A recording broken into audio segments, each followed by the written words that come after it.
Listo. Entonces, sigamos con las máquinas de Carnot y ahora para definir una escala termodinámica de temperatura. Vamos a mirar a ver qué es la temperatura. Siempre, cuando nosotros hablamos de temperatura,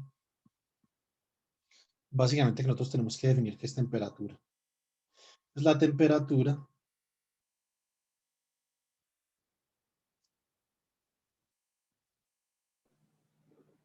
requiere una definición.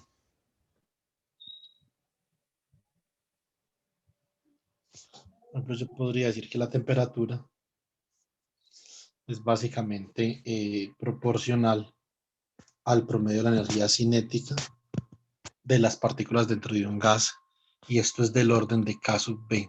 Obviamente, por T puede que multiplicado por 3 medios, bueno, eso depende, ¿cierto? Entonces, la constante de Boltzmann nos define esa escala de temperatura a la que nosotros hacemos referencia según esta definición.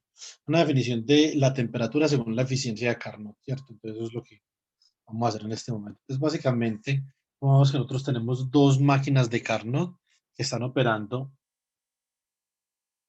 digámoslo así, como en serie, ¿cierto? Entonces, realmente la palabra correcta en máquinas sería en cascada. Esto es un Carnot Engine. Entonces, extraen Q1 de acá. ¿Alguna pregunta?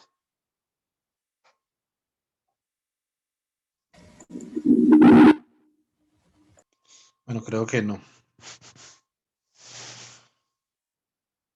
Buenas noches, Osman.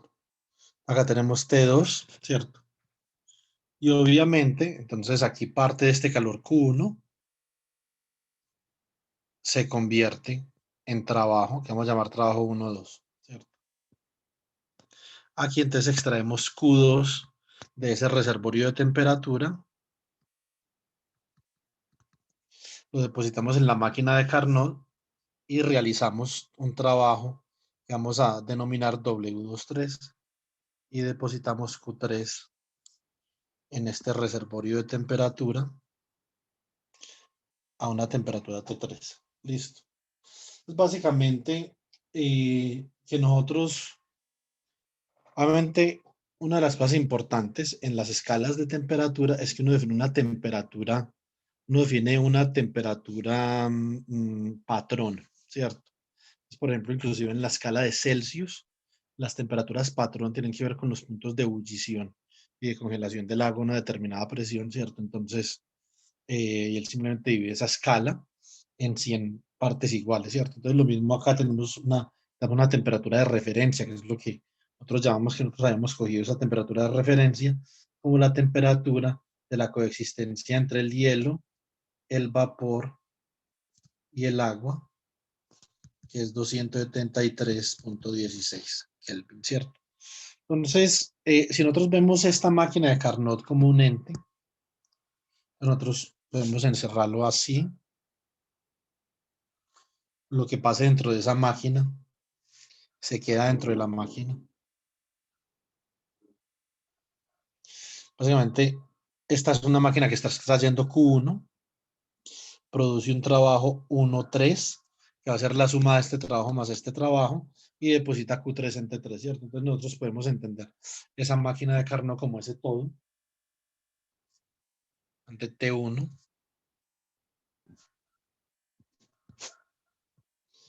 ingresa a un Carnot engine,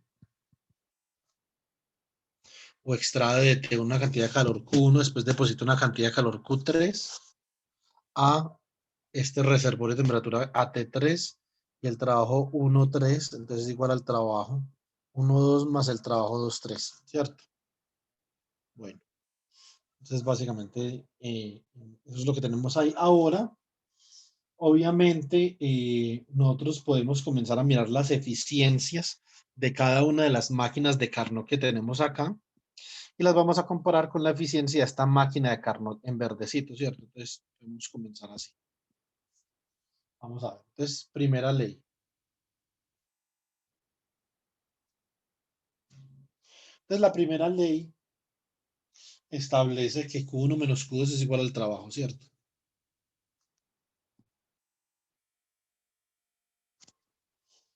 Entonces, básicamente, nosotros podemos definir la energía. La máquina de Carnot, por definición, es una máquina que tiene una eficiencia que depende solamente de las temperaturas entre las cuales opera.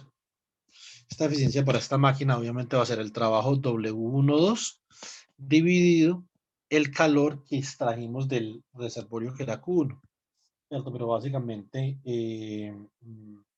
nosotros podemos decir que esto es Q1 menos Q2 sobre Q1, ¿cierto? Nunca va a ser 1. A no ser de que Q2 sea 0 y eso está restringido por la segunda ley. Bueno, entonces, de acá, ¿qué podemos hacer? Nosotros podemos decir que W12 es igual al calor Q1 por la eficiencia, ¿cierto? Pues básicamente, una vez nosotros hacemos eso, nosotros podemos aplicar esta ecuación de la primera ley y decir Q1 menos Q2, ¿cierto? Igual a W12. Eso implica que Q2 es igual a Q1 menos el trabajo, ¿cierto? Entonces, de acá de esta expresión, nosotros obtenemos que Q2 es igual a Q1 menos el trabajo que era Q1 por la eficiencia.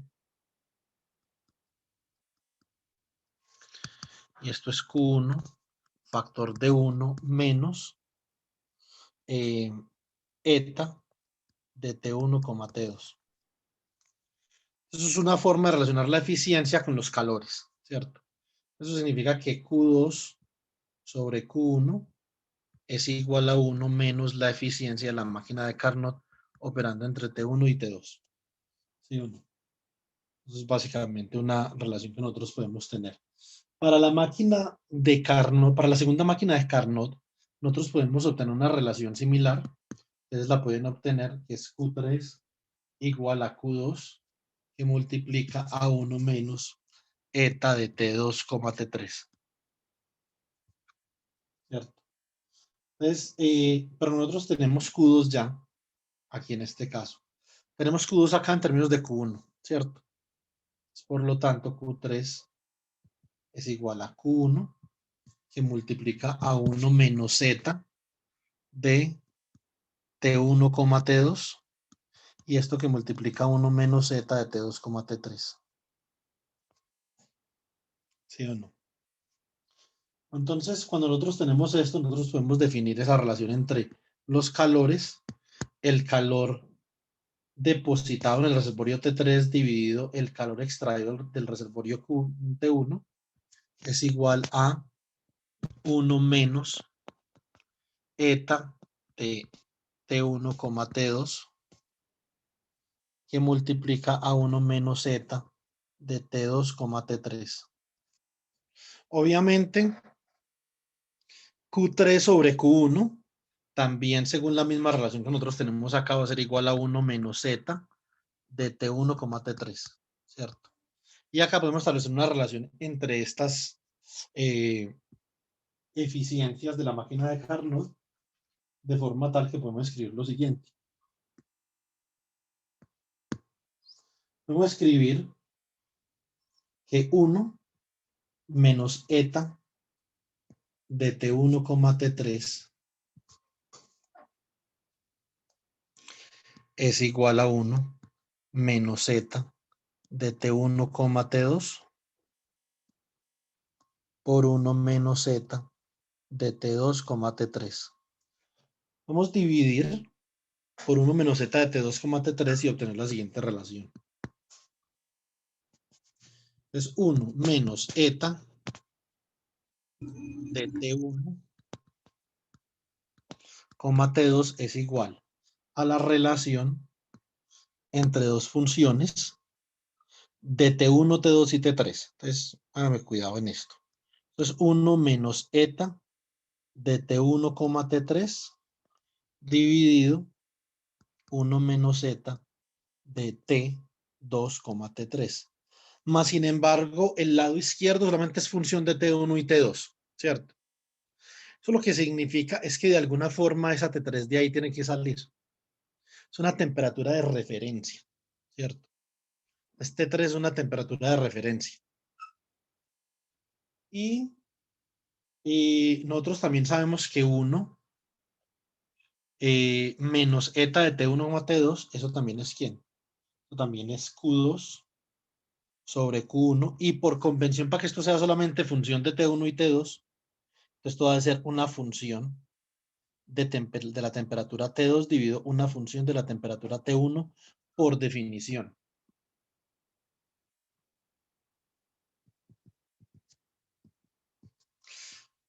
Como nosotros podemos definir la temperatura según mejor nos convenga para el caso, ¿cierto? Y obviamente se trabaja con una escala de temperatura termodinámica, que es esta que estoy definiendo acá. Entonces, vamos a decir que esto es igual a Q2 sobre Q1 igual a F de T2 dividido F de T1 y por convención se toma esto igual a T2 sobre T1. Para una máquina de Carnot, ¿cierto? Esto es para una máquina de Carnot. Entonces esto es acá por convención.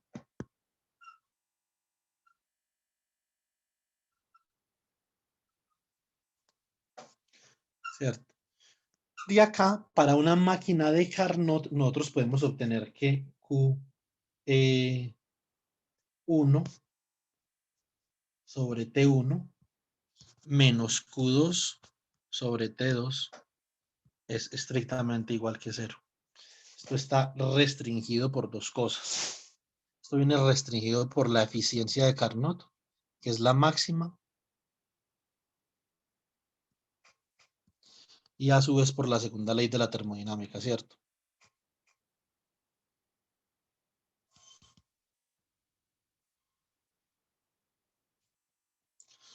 Listo. ¿Alguna pregunta hasta ahí o no?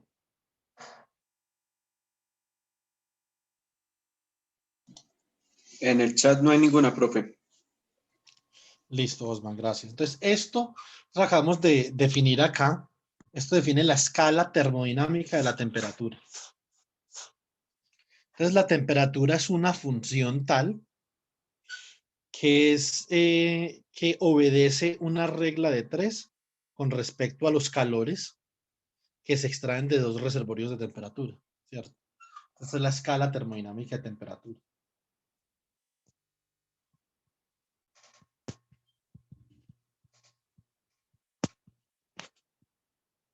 Y como obviamente teníamos una temperatura de referencia, porque esto era igual a 1 menos eta de T1, T3 dividido 1 menos eta de T2, T3, ese T3, entonces es nuestra referencia de temperatura y es igual a la temperatura de la coexistencia entre el hielo, el vapor, el agua, y es igual a 273.16 Kelvin, ¿cierto? Entonces, esa es la temperatura de referencia que nosotros vamos a tener. Bueno, entonces ahora uno podría ver, ¿qué podría ver uno? Obviamente, uno podría ver que esto no depende del calor Q3, porque el calor Q3 obviamente viene una referencia de temperatura. Entonces podrían, si quisieran, no nos toma sino un minuto, podrían hacer esto.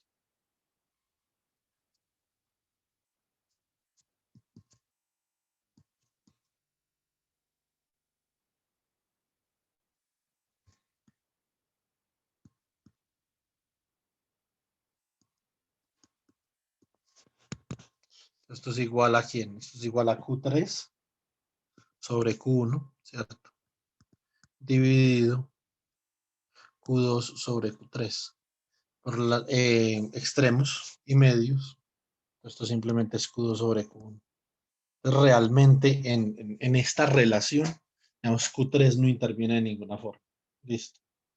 Entonces, eso significa que aquí la máquina de Carnot nos define esta relación muy particularmente útil entre los calores y las temperaturas, ¿cierto? Y así es como nosotros definimos nuestra escala de temperatura, ¿sí o no? Entonces, Ay, qué pena, profe. Creo que ahí le quedó sí, al revés, porque daba Q3 al cuadrado como lo escribió.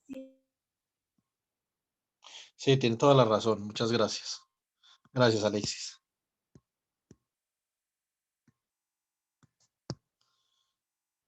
Entonces esto sería Q3, que es obviamente la segunda temperatura. Entonces tiene razón sobre Q2. Ahora sí, ¿cierto?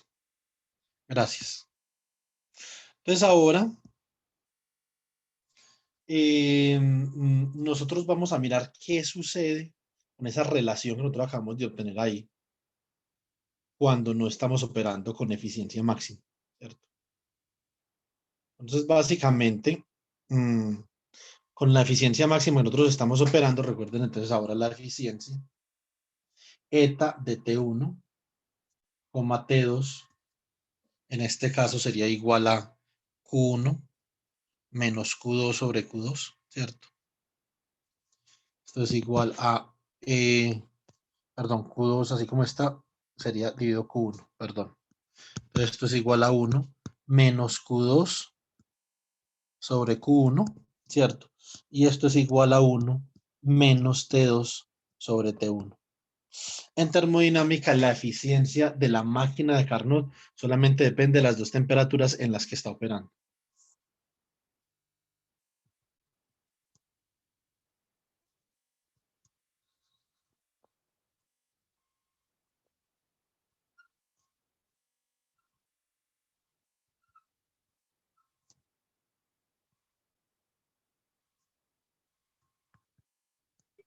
De las temperaturas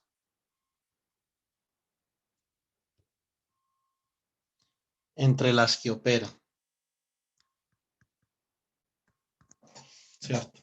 Entonces, esa es la eficiencia de Carnot.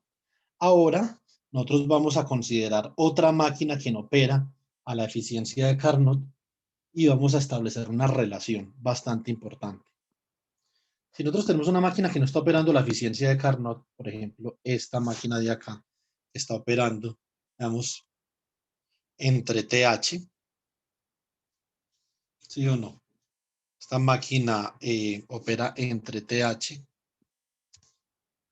y TC, ¿sí o no? Entonces nosotros podemos decir lo siguiente. Extraemos un calor QH de acá, ¿cierto? Entonces, y lo depositamos un calor QC de acá, y esto simplemente es una máquina cualquiera. La eficiencia de esta máquina tiene una restricción. ¿Qué restricción tiene? Tiene la restricción de que el trabajo que usted obtiene del calor QH dividido QH tiene que ser estrictamente menor o igual que 1 menos TC sobre TH, que es la eficiencia de Carnot. Esto corresponde a una igualdad cuando esto opera de manera reversible, ¿cierto? Si no opera de manera reversible, entonces no corresponde a una igualdad. Nuevamente, yo puedo reexpresar esto de esta forma. Esto es QH menos QC sobre QH. Esto va a ser menor o igual que 1 menos TC sobre TH. Es la eficiencia de Carnot. O sea, que ¿cómo queda esto? Esto queda 1 menos QC sobre QH menor o igual que 1 menos TC sobre TH.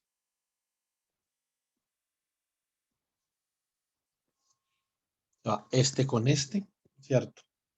Paso este para el otro lado. Y entonces vamos a obtener lo siguiente. Vamos a obtener que menos QC sobre QH más TC sobre TH debe ser menor o igual que 0.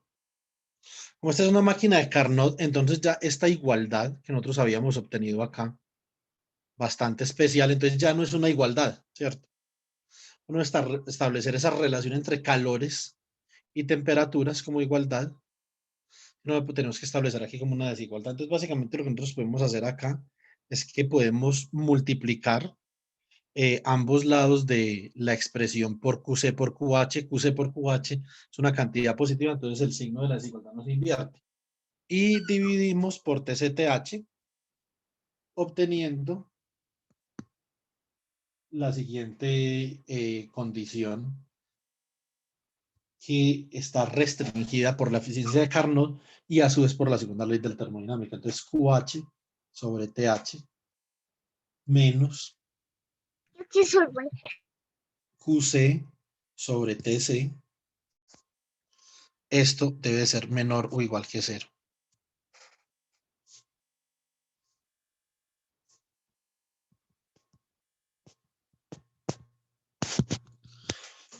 ¿Alguna pregunta hasta ahí?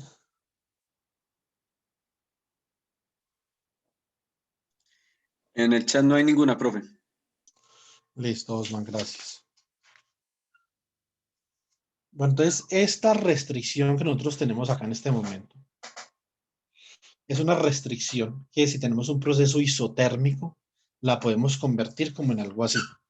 Esta restricción, nosotros la podemos convertir en QH menos QC, si ambos operan a la misma temperatura, menor o igual que 0. Entonces, el calor total extraído de un reservorio de temperatura debe de cumplir con que delta Q sobre T es menor o igual que 0.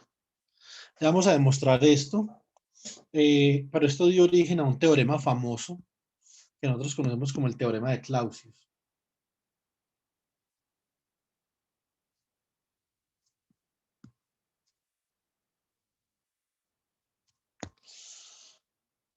Si nosotros, por ejemplo, consideramos un proceso, recuerden que lo que es irreversible es el proceso, no el sistema, es el proceso. Eso es importante. Vemos que estos son un conjunto de coordenadas que definen un estado de equilibrio, ¿cierto?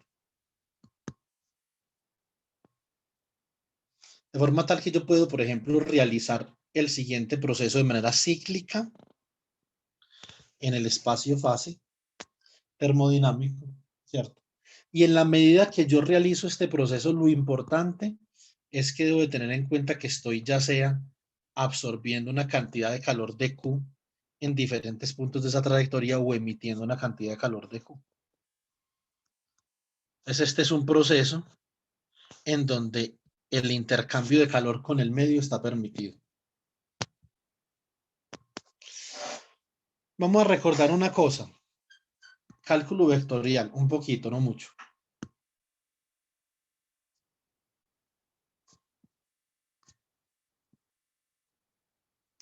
En cálculo vectorial, nosotros teníamos la siguiente situación. Nosotros teníamos, por ejemplo, que tenemos aquí X, Y, Z. Y teníamos una curva en el espacio. Nosotros podríamos establecer, una vez nosotros sepamos esa curva, cuál es el sentido que tiene la curva, en que las curvas paramétricas tienen un sentido. No necesariamente tiene que ser una trayectoria cerrada. Este sentido está determinado por lo que nosotros conocemos el parámetro. Típicamente lo asignamos como T o como S. O sea que aquí donde comienza la curva T de 0, por ejemplo, aquí donde termina T es igual a 1.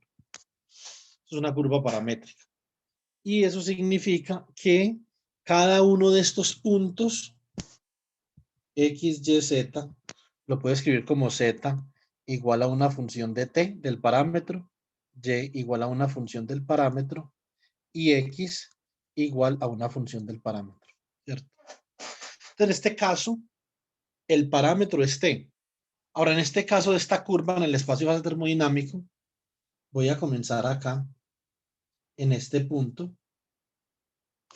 con un parámetro, por ejemplo, S de PI. Entonces, el parámetro va a ser S. Obviamente, entonces esta curva es una función de S. Y también el calor extraído o intercambiado, entonces va a ser la función de S en el particular punto de la trayectoria donde yo esté, ¿cierto? Cada uno de estos puntos de la trayectoria tiene un valor de S.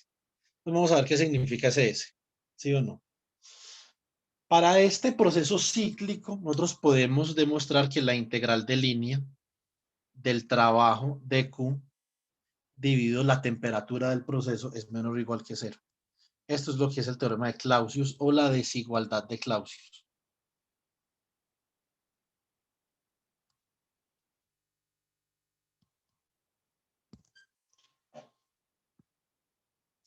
Es un teorema que es particularmente importante para muchas cosas, pero hay que estudiarlo en detalle en determinadas situaciones, ¿cierto? Entonces, el teorema obviamente es para procesos cíclicos a una temperatura TDS, es decir, una temperatura que depende del punto del proceso donde uno se encuentra. El método es TDS, una temperatura como función de ese parámetro. Para procesos que están por fuera del equilibrio, es decir, si el sistema termodinámico no puede alcanzar un estado de equilibrio en cada uno de esos puntos, se debe entender en el teorema de Clausius o la desigualdad de Clausius, debe entender esa temperatura como la temperatura del ambiente con el que el sistema está intercambiando calor. Entonces esto, digamos que obviamente cumple para procesos por fuera del equilibrio, pero hay que tener cuidado, ¿cierto? Hay que tener cuidado qué es la temperatura. Recuerden que la temperatura no está definida por eso por fuera del equilibrio. Entonces, en ese caso, esa temperatura es la temperatura del reservorio con el que intercambia calor el sistema termodinámico. Listo. Entonces, eso es en el caso de, ¿qué? De que hubiera un sistema fuera de equilibrio. Ahora vamos a mirar si ese proceso cíclico que estamos haciendo ahí lo hace una máquina de Carnot. A ver qué podemos decir de eso. Entonces, digamos que nosotros tenemos acá una máquina de Carnot operando a una temperatura T0 en este lado. Esa máquina de Carnot obviamente está extrayendo calor de esta temperatura de acá.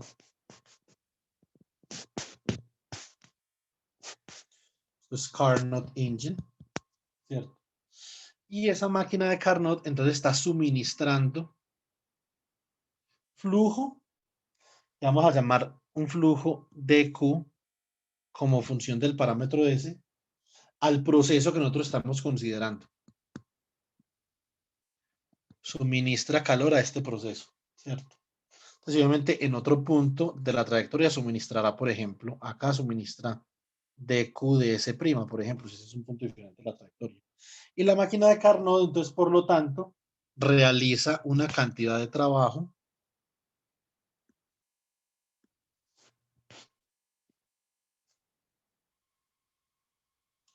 diferencial de W de S. En el punto particular dentro de la trayectoria donde está intercambiando calor con el sistema, ¿cierto? Por eso es una función del parámetro S, que es el que parametriza la trayectoria. Vamos a darle un nombre a la trayectoria. Vemos que esta trayectoria en el plano fase termodinámico, que está parametrizada de esta forma, llamémosla gamma de S, por ejemplo, para que estemos como sintonizados con lo que sabemos de cálculo vectorial, ¿cierto? Entonces, básicamente que yo hago esto así, yo puedo encerrar esta máquina de esta forma. Ya no importa lo que pase adentro. Entonces, ¿qué sucede acá? Básicamente que si esto es un calor de Q sub 0, ¿cierto? Entonces yo tengo una máquina de Carnot equivalente que va a ser una máquina que extrae de un reservorio de T sub 0 una cantidad de calor de Q sub 0, ¿cierto? Lo deposita y realiza trabajo de WDS. Esta configuración, así como nosotros la tenemos acá, está en contravía del postulado de Kelvin de la segunda ley, ¿cierto? Entonces tenemos que hacer algo con esto. Para que esto no esté en contravía, yo no puedo convertir todo el calor en trabajo, pero sí puedo convertir todo el trabajo en calor, ¿cierto? Entonces, para que no esté en contravía, entonces nosotros tenemos que definir que dQ sub 0 total, el trabajo, el calor total extraído durante toda la trayectoria cíclica, es decir, la integral de línea de este Q sub 0 como función de S sobre gamma de S, que es la trayectoria, tiene que ser negativo. ¿Por qué tiene que ser negativo? Porque si esto no es negativo, esto, digamos que es inconsistente con el postulado de Kelvin. Más si esto es negativo, entonces usted intercambia los flujos. Entonces usted realiza trabajo sobre la máquina de Carnot y ella suministra calor a T0, ¿cierto? Entonces usted cambia el sentido de Q0 y por lo tanto se vuelve negativo sobre toda esta trayectoria que tenemos acá. Recuerde que hay que sumar cada elemento de trabajo sobre esta trayectoria, ¿cierto? Realmente, como estas son máquinas de Carnot, entonces nosotros podemos establecer que los flujos están relacionados con las temperaturas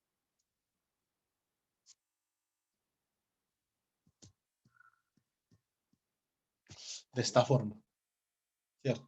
Una relación de igualdad en esa relación de proporcionalidad entre flujo y temperatura que nosotros podemos explotar acá en este caso. Por lo tanto, yo puedo decir lo siguiente, la integral de línea de Q0 de S sobre gamma S es igual a la integral de línea, una trayectoria cerrada sobre gamma S de T sub 0 por D Q ds dividido T ds. Y ambas de estas tienen que ser negativas, ¿cierto? Ahora, como T sub 0 es una temperatura positiva, entonces debe de ser que la integral de línea de dqs dividido tds es menor o igual que 0. Esa es la desigualdad de Clausius. Ahora, una cosa importante que nosotros debemos de tener en cuenta es que aquí nunca hemos hablado de la reversibilidad del proceso. O sea que nosotros tenemos que considerar ya sea transformaciones reversibles o irreversibles para poder determinar de qué forma podemos aplicar esta desigualdad, ¿cierto?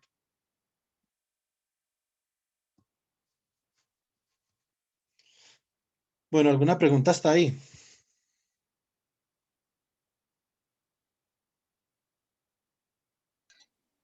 Profe, en el chat no hay ninguna por el momento.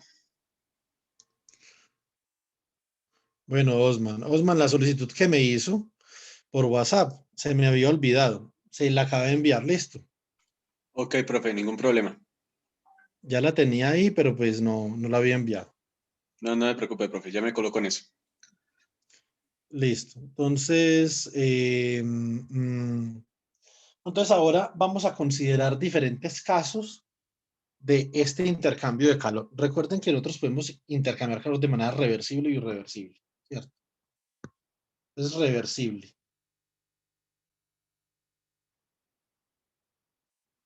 Reversibilidad.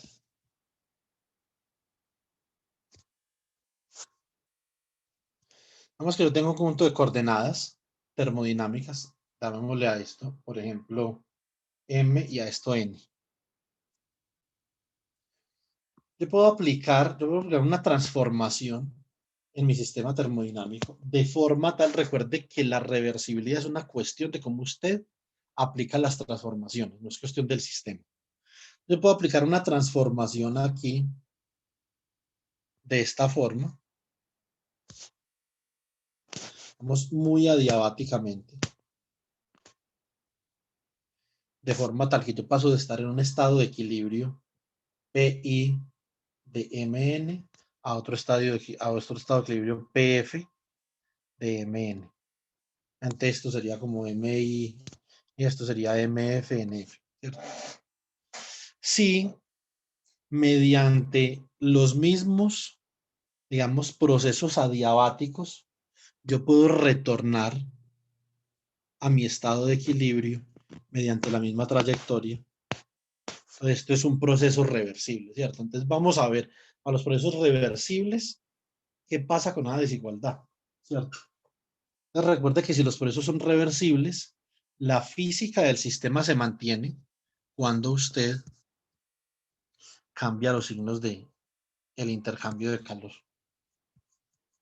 Si es reversible, esto no tiene problema. Bueno, entonces para el caso de reversibilidad, pues básicamente yo quiero saber qué tengo cuando tengo la integral de línea sobre gamma de S de Q reversible dividido T menor o igual que 0. ¿Cierto? Entonces básicamente si yo invierto el signo de ese intercambio de calor no pasa nada. O sea, menos la integral de línea de gamma de S de un diferencial de calor reversible, y la temperatura es también menor o igual que cero. La única forma en la que esas dos desigualdades sean ciertas es esta. La integral de línea sobre gamma de S de dq reversible sobre T es exactamente igual a cero. ¿Estamos de acuerdo o no?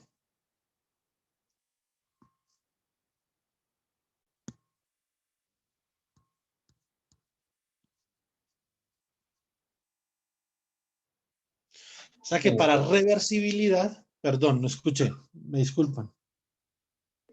Estoy de acuerdo, profe. Ah, listo. O sea que para reversibilidad, el teorema de Clausius convierte en una igualdad. ¿Cierto? Eso es un punto importante. Ahora, vamos a considerar una cosa para definir entropía. El parámetro que cambia en esta transformación cíclica que yo estoy haciendo acá es la entropía. Entonces, ese parámetro S del cual depende esta trayectoria lo definimos como entropía. Es un parámetro que cuantifica el cambio de estado en un sistema termodinámico.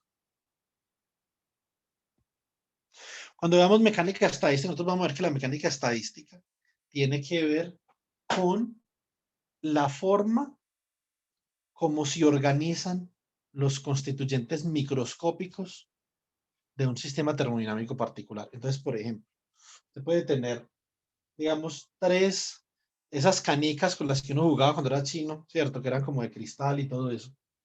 Vamos, que usted tiene 3 canicas de esa y 3 canicas y tiene 3 cajitas en las que puede guardar. Un sistema de mínima entropía sería un sistema en donde la única forma posible en las que usted puede guardar o el número de formas en las que usted puede guardar esas canicas en esas 3 cajitas es solo una. Por ejemplo, todas las canicas en una sola caja, ¿cierto? Nicolás, tengo una pregunta.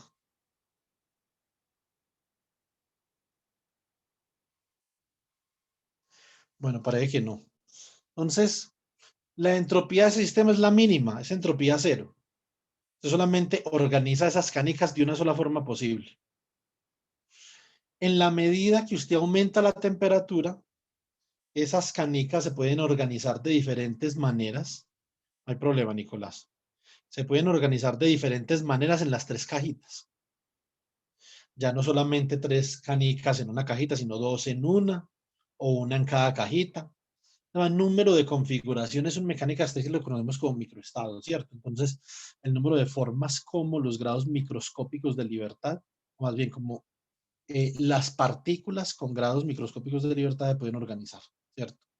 En diferentes estados energéticos. Cada una de esas cajitas representa un diferente estado energético, ¿cierto? Entonces, la probabilidad para cada estado energético es lo que nos permite a nosotros hacer predicciones de lo que nosotros vamos a llamar funciones de estado ahorita, ¿cierto?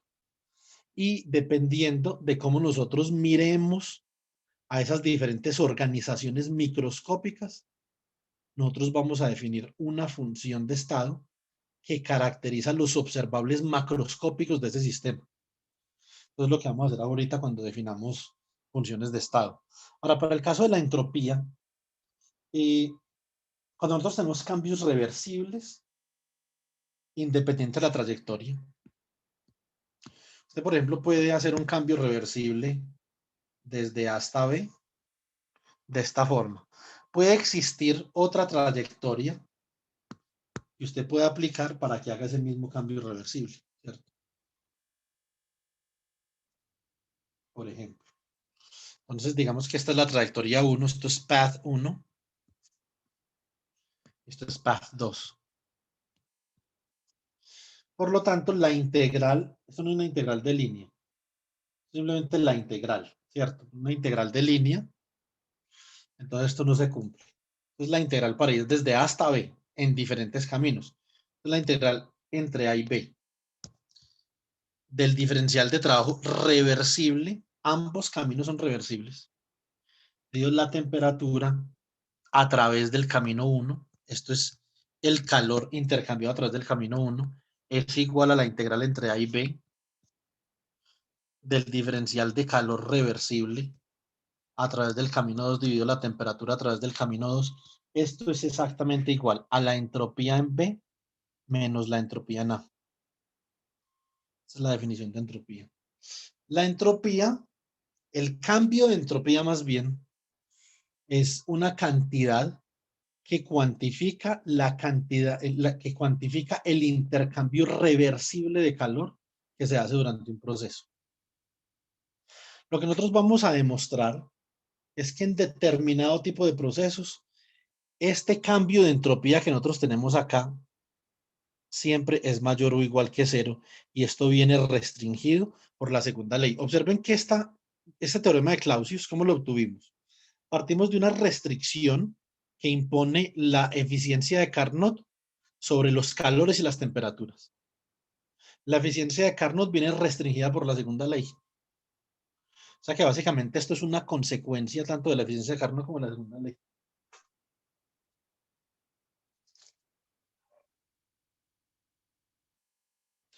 Listo. Preguntas hasta ahí.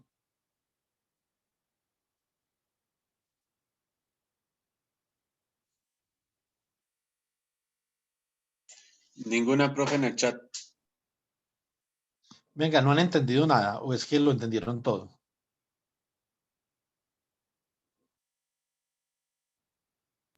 Sí, señor, todo claro. Vea, Gabriela no ha preguntado, que siempre pregunta. Joan Alexis tampoco. A ver quién más. Luis Sierra tampoco. Mario tampoco. ¿Están entendiendo? Los que siempre preguntan, ¿están entendiendo o no? Sí, señor. No hay problema, Gabriel. Sí, claro que puedo hacer un recuento chiquito, no hay problema. Entonces, básicamente, vea, Laura. Obviamente el video queda para que usted realice, pues, el respectivo repaso. Entonces, básicamente, lo que nosotros dijimos es que 1 menos la eficiencia de Carnot, esto mediante un análisis de máquinas de Carnot conectadas en cascada, es igual a Q2 sobre Q1. Q1 es el calor que absorbe la máquina de Carnot y Q2 es el calor que deposita la máquina de Carnot para un trabajo particularmente realizado ahí, ¿cierto? Entonces, y esto lo definimos como una función de la temperatura T2 dividido una función de la temperatura T1. Listo, Laura, y dijimos que esto era T2 sobre T1. De acá, esto solamente se cumple para Carnot. Pues obviamente, nosotros dijimos que a partir de Carnot existía una relación entre los flujos y las temperaturas, que era una relación de igualdad, ¿cierto? Básicamente de acá, entonces nosotros dijimos que Q2, o lo dijimos así, Q1 dividido T1 menos Q2 dividido T2 era igual a 0. Entonces, esta es una relación de igualdad, Laura, que obtuvimos a partir de la máquina de Carnot. Cuando conectábamos una máquina de Carnot a una máquina, cuando comparábamos la eficiencia de una máquina que no era de Carnot, a pesar de que operaba entre dos temperaturas, operaba entre dos temperaturas TH y TC, ¿cierto? Esto es non-Carnot engine, esto es QH, esto es QC y esto es el trabajo realizado.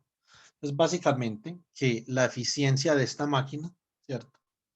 Que la definíamos como W dividido QH igual a QH menos QC sobre QH.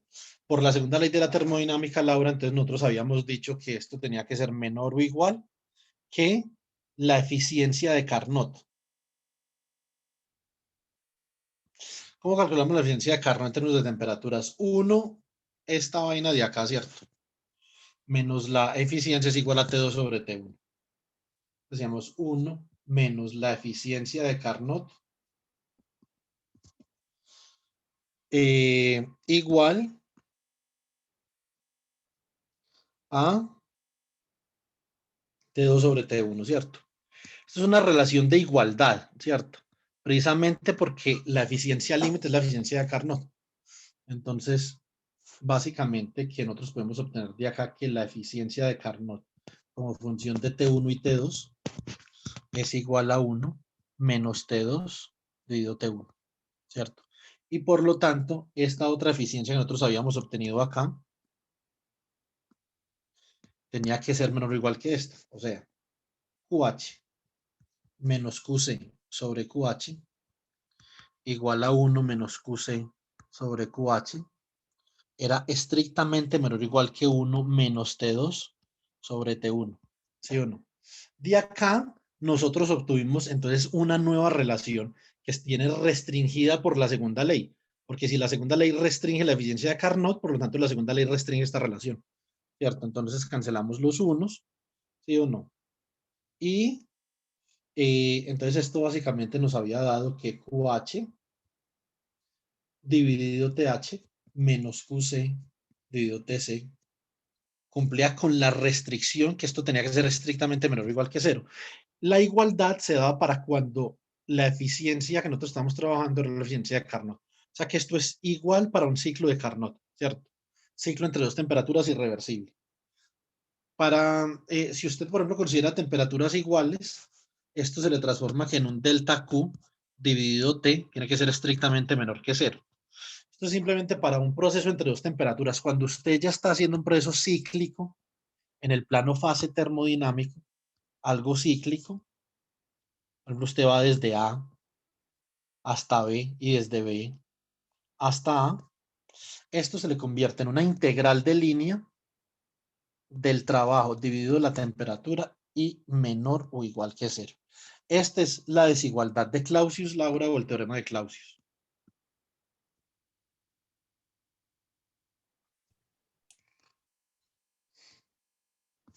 ¿Cierto?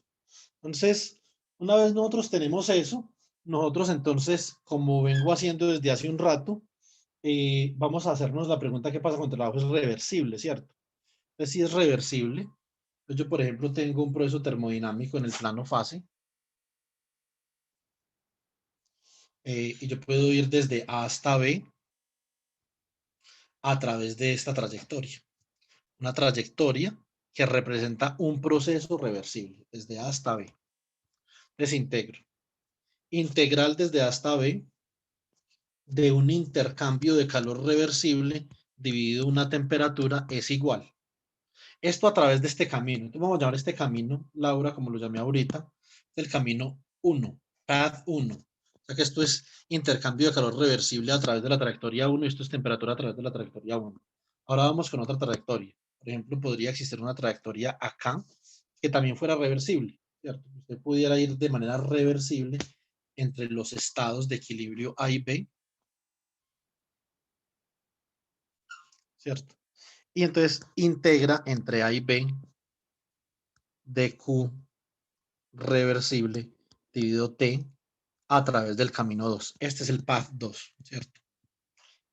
Y esto, independiente del camino que usted coja, va a ser igual a la diferencia de las entropías entre el estado de equilibrio B y el estado de equilibrio A.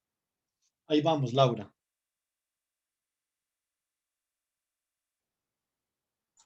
Profe, una pregunta. Sí, señor. Pero debido a la desigualdad de Clausius, uno no tiene claro la expresión del cambio de entropía para procesos irreversibles, pero sigue siendo una función de estado que depende de los dos estados de equilibrio. Entonces, ¿cómo se calcularía la Ya entropía vamos, para un proceso? ya vamos para allá. Cuando llegue a la parte irreversible, me vuelve a preguntar si no le ha quedado claro. Listo. Listo. Ya lo voy a hacer. Vamos a ver si, Laura, ¿le pareció bien el repaso o no? ¿O quedó algo poco claro por ahí?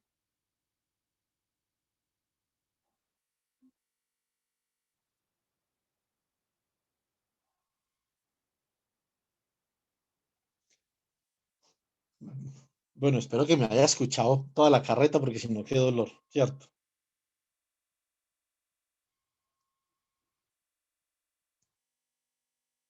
Hola Santiago, abra el micrófono, por favor. Sí, mejora lo que de pronto me demoro escribiendo. Profe, tengo una pregunta. ¿Por qué esas dos integrales son iguales sobre el camino de la parte 1 y el camino de la parte 2? O sea, ambos procesos son reversibles porque no me queda claro por qué son iguales por el teorema de Clausius al final.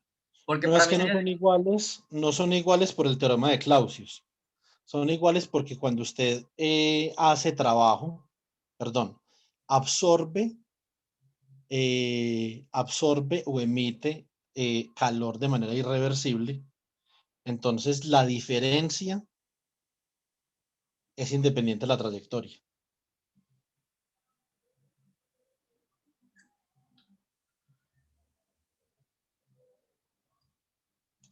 Profe, Laura le respondió por el chat. Ah, listo. Eso no lo convence, Santiago. Queda con alguna duda por Sí, sí, ahí. porque es que si yo restara esas dos integrales, yo tendría el teorema de Clausius, o sea, ahí tendría la integral de un camino cerrado, o sea, cambiando la dirección de una. Y ahí tendría que esa integral, o sea, eso satisface que la integral sobre el camino cerrado es menor o igual que cero. Pero Para sé que... reversibilidad de cero. ¿Mm? Para reversibilidad de cero. Sí, O sea, para si usted reversibilidad estoy de acuerdo que cero. O sea, si esto es por el caso reversible, estoy totalmente de acuerdo. En el caso de que ambas sean reversibles. solamente, no es que solamente es para el reversible. Va. Esto no aplica, si esto es irreversible, esto no aplica. ¿Sí me entiende? Sí. Ah, vale, vale, no había visto que había escrito por ahí rever. Entonces, ahora, Santiago, si es irreversible, tenemos una restricción para la entropía. Eso es todo. ¿Sí me entiende? Sí.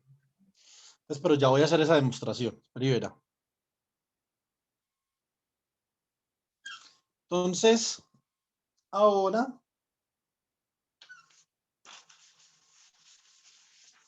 pues vamos a considerar lo siguiente. Para hacer, digamos, esto, pero yo miro una cosa, la verdad es que tengo mucho material todavía. A ver si vale la pena que hagamos esto o no. No, no vale la pena. Me voy a saltear un poquito de cosas para llegar a donde preguntó Santiago. Entonces vamos a ver transformaciones irreversibles. Listo.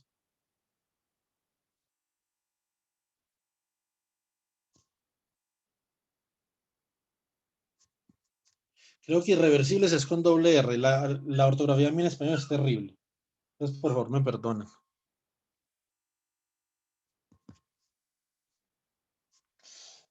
Básicamente, nosotros dentro de un proceso podemos hacer tanto trabajo reversible como irreversible. Es decir, podemos tener una contribución reversible y una contribución irreversible. ¿Estamos de acuerdo con eso o no?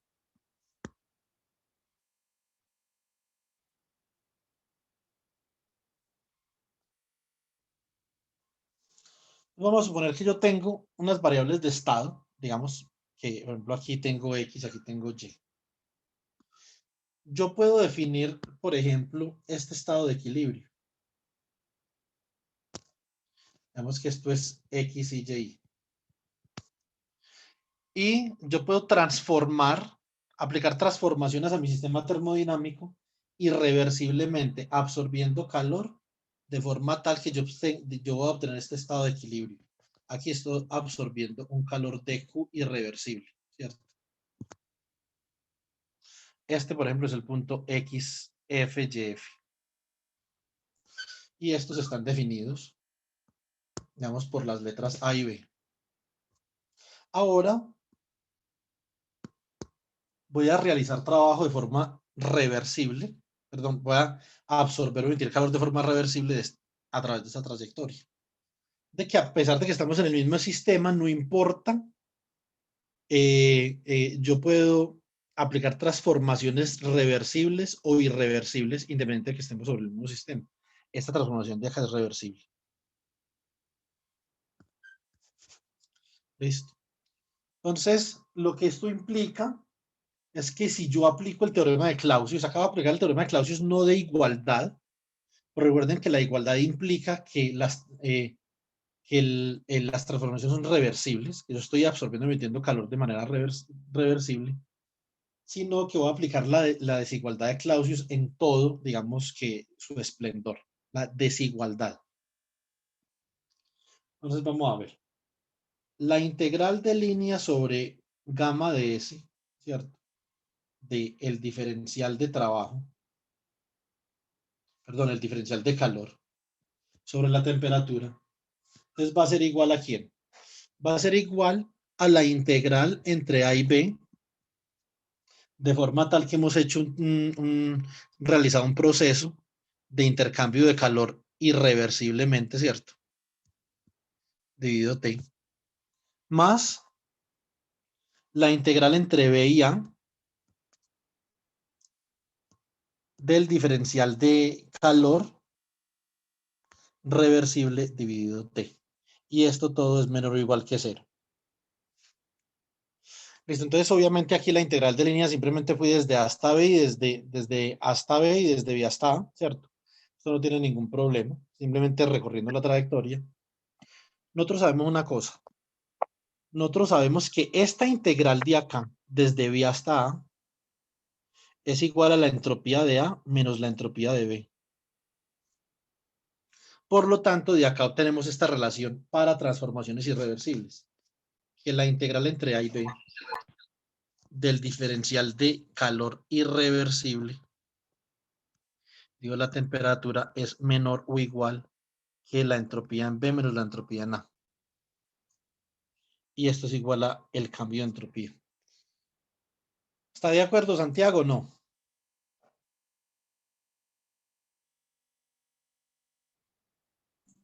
Acabo de volver a entrar, se me cayó el internet por 2 minutos.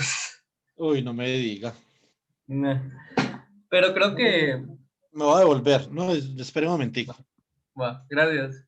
Vea, usted puede hacer transformaciones termodinámicas acá de dos maneras. La amarilla es irreversible y la morada es reversible. Listo. Listo. O sea, esta integral de línea es una integral desde A hasta B de un proceso irreversible más la integral desde B hasta A de un proceso reversible. ¿Estamos?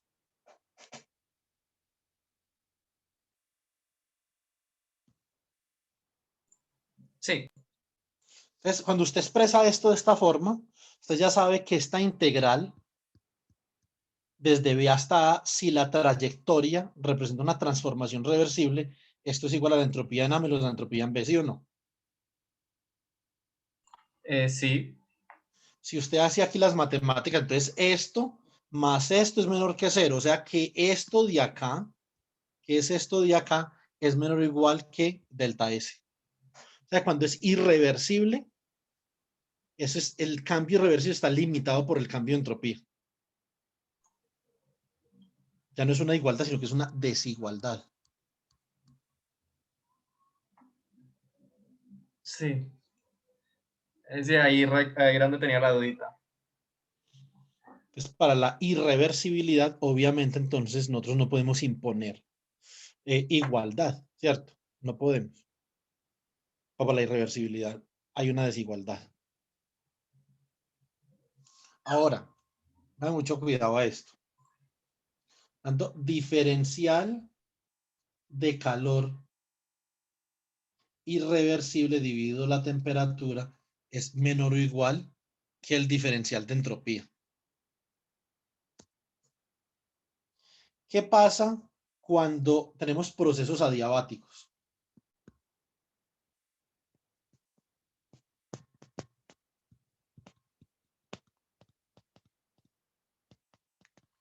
Obviamente está claro, esta desigualdad está seguramente clara. Lo que no está es que pasa si uno no intercambia calor, ¿cierto? Entonces uno diría, no, si uno no intercambia calor, entonces de hecho estamos en un proceso de entropía constante. Eso realmente no es cierto. Si uno no intercambia calor, 0 es menor o igual que el cambio en entropía, por lo tanto, el cambio en entropía siempre es mayor que 0. Y esto implica que la entropía es una función monótona creciente, ¿cierto? Entonces, por ejemplo, también hay que tener mucho cuidado con los artículos de hoy en día. Pero los artículos de hoy en día les encanta exagerar las cosas, ¿cierto? Entonces, una de las cosas que exageran mucho es, por ejemplo, el hecho de que hayan procesos en donde el cambio de entropía sea negativo. Eso es imposible. ¿Sí o no? Entonces, si hubiera tal cosa, eso sería un premio Nobel directo, ¿cierto? Yo no he mirado, por ejemplo, el video que mandó Jalil ayer al grupo. Lo tengo que mirar. Pero yo, por ejemplo, digo, a priori, sin haberlo visto todavía, digo esto. Si algo, digamos, hubiera roto la ley de Planck, eso también sería premio Nobel Express. Una cosa muy diferente que yo quiero fomentar en el curso es la aplicación correcta a las leyes de la termodinámica. Si uno aplica correctamente las leyes de la termodinámica, uno puede ver la universalidad de las cosas, ¿cierto? Y no emocionarse cuando uno diga, no, es que delta S es menor que cero en el sistema mío. No, eso fue que usted no aplicó las leyes de la termodinámica de manera apropiada, ¿cierto? Entonces, completamente universal, ¿cierto? Y no existen sistemas donde se haya visto sistemas macroscópicos donde esto se rompa. Es simplemente como para que tengan eso presente. Bueno, hasta acá hay alguna pregunta, seguimos con funciones de estado.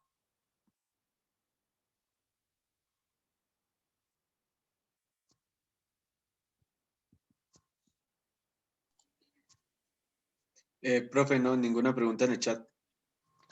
Listo. Bueno, entonces, nosotros podemos, a ver, nosotros no hemos visto bien y no hemos visto con claridad el concepto de información, ¿cierto? Entonces, la información está estrictamente relacionada con la entropía. Y nosotros podemos demostrar que cuando se pierde información, entonces estamos ejecutando procesos que no son constantes en entropía, no son isoentrópicos, ¿cierto? Los procesos isoentrópicos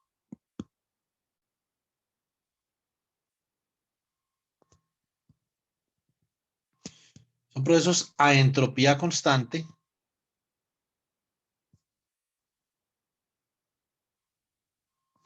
y son procesos donde ds es igual a cero. No hay pérdida de información, ¿cierto? Entonces, básicamente, cuando ds es mayor que cero, se pierde información. Entonces, cuando hay aumento de entropía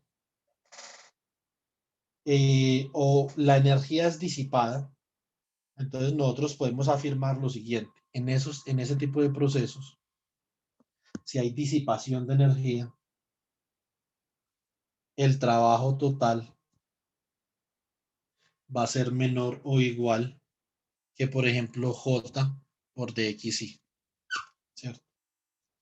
Que hay una pérdida de energía y esto es igual, para J constante, esto es igual a la derivada de, o el diferencial de Ji por xy. En este tipo de procesos que vamos a considerar en este momento, son procesos netamente mecánicos, procesos mecánicos. ¿Cuál es el proceso mecánico más conocido en termodinámica? ¿Qué me puede decir?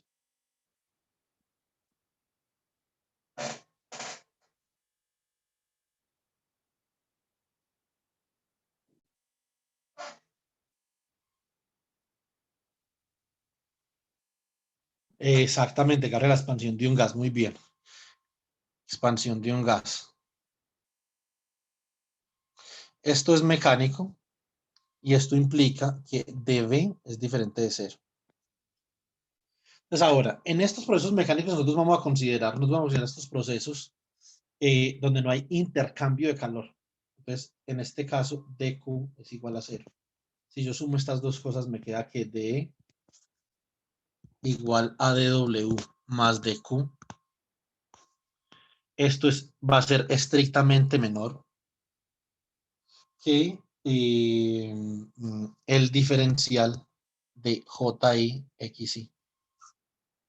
Yo lo paso para el otro lado, entonces me queda que el diferencial de E menos JIXI es estrictamente menor que cero. A ver. A ver, los químicos, ¿cómo se llama esto?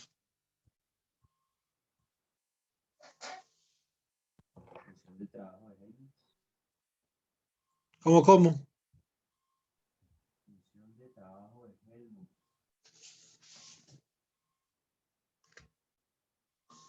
No escuché.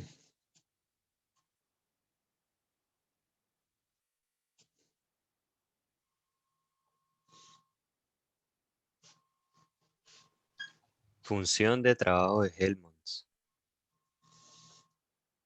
Yo ese nombre de función de trabajo no lo he escuchado, Daniel, pero me parece interesante el nombre. Se llama la energía libre de Helmholtz, ¿cierto?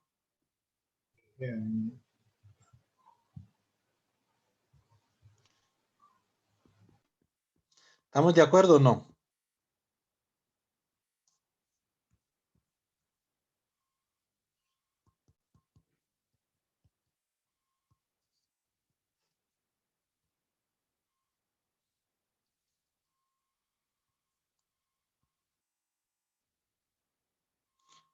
¿Dónde escuchó usted eso, Daniel, la función de trabajo? ¿Hay algún libro que lo maneja así o qué? Sí, creo que fue un libro que, pues, pues yo escucho solo como la energía de Helmholtz, pero, pero como función de trabajo, pues no recuerdo verlo. Creo que el otro que habló creo que fue Luis, no fui yo. Sí, Ah, profe, en ya. los libros de fisicoquímica lo trabajan así, con función de trabajo. En el de Engel lo trabajan así. Venga, ustedes no conocen el libro de fisicoquímica de Atkins y Paula. Sí, claro, profe, con ese trabajamos también. Bueno, les recomiendo encarecidamente que se basen en ese libro. Los libros de fisicoquímica son un poquito raritos, pero ese libro es muy bueno, bastante bueno. Y sobre todo Atkins y Paula tienen una formación muy buena. Yo nunca había escuchado lo de la función de trabajo, pero pues esto no es trabajo, ¿sí o no? Es una energía libre. Pues ahora, esa energía libre, entonces es uno de los potenciales termodinámicos o funciones de estado.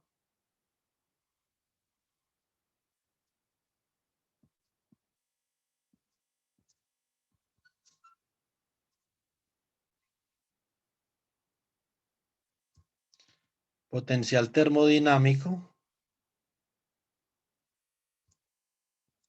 o función de estado. Profe, siento, bueno, así como se escribió la de Helmholtz, eh, es netamente cuando uno considera trabajos mecánicos únicamente, porque bueno, es que de hecho en el libro de Atkins, como que hacen esa aclaración, me parece, que así de esa manera corta es únicamente un trabajo mecánico. Sí, Sí, solo es el estado, ¿cierto? Solo es una función de estado que depende de las transformaciones, obviamente depende de las variables o de las coordenadas termodinámicas relacionadas con trabajo mecánico, ¿cierto? Volumen, presión, ¿sí o no? Tensión superficial, área, fuerza, elongación, ¿cierto? Como de ese estilo. En el magnetismo también está la función de energía de Helmholtz, que solamente, por ejemplo, depende de la energía y de la magnetización, ¿sí o no? profe, yo le puedo hacer una pregunta que, bueno, yo siempre me confundo con eso. A mí me cuesta mucho diferenciar entre, o sea, en conceptualización entre la diferencia entre la energía libre de Gibbs y la energía libre de Helmholtz.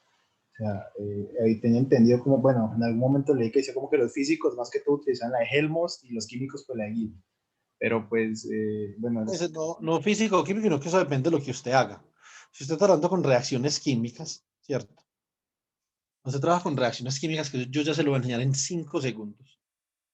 Usted tiene que considerar, por ejemplo, que la concentración, digamos, de su reactivo,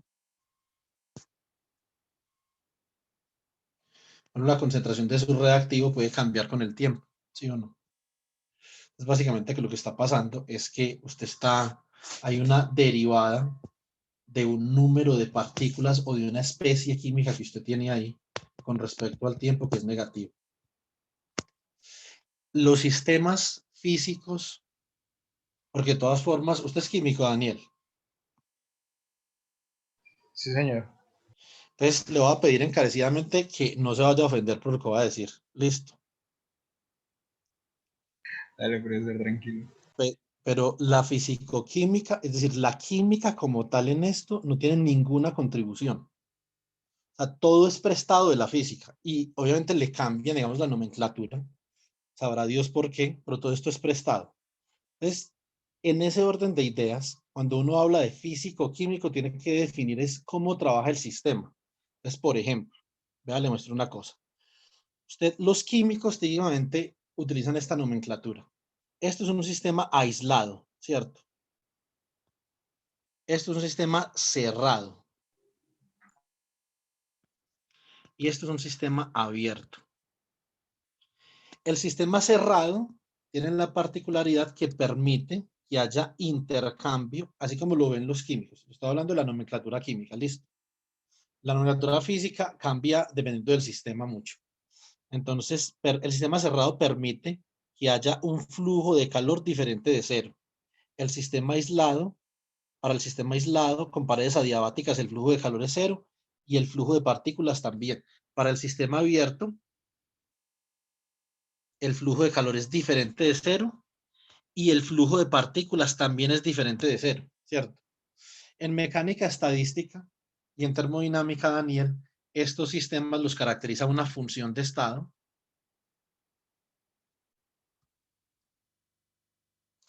que se llama el gran potencial. Ya la vamos a ver en un segundo. Para este tipo de sistemas también se utiliza la energía libre de Gibbs. La energía libre de Gibbs básicamente le dice a usted cuál es la probabilidad de que una reacción química sea factible, ¿sí o no? Si usted, por ejemplo, si usted tiene que pagar un precio muy alto en energía libre de Gibbs, entonces obviamente no va a haber espontaneidad y los reactivos no se convierten en productos. ¿Estamos de acuerdo? Sí, profesor. Entonces, eso es lo que dice la energía libre de Gibbs. La energía libre de Helmholtz, básicamente en sistemas donde no intercambian partículas, como los sistemas físicos semicerrados, por ejemplo, ¿cierto? Hay un intercambio de calor. El movimiento de partículas, un intercambio de partículas. En esos sistemas, la energía libre de Helmholtz le dice a usted cuál es la factibilidad de que un estado ocurra o que no ocurra, ¿cierto? Porque, por ejemplo, el hierro es un material ferromagnético y no es paramagnético, porque a temperatura ambiente y a presión ambiente, el hierro tiene una energía de Helmholtz mucho menor en una fase ferromagnética que en una fase paramagnética. Y la naturaleza privilegia los sistemas con energía de Helmholtz mínima, ¿cierto? Entonces se minimiza la energía de Helmholtz y se obtiene la configuración. En reacciones químicas donde hay movimiento de partículas, eso mismo se hace, pero con la energía de Gibbs. Entonces, más o menos como una distinción que yo le puedo dar en este momento, pero ya vamos ya nos vamos a empapar más del tema en un segundo. ¿Listo? Vale, profesor, gracias.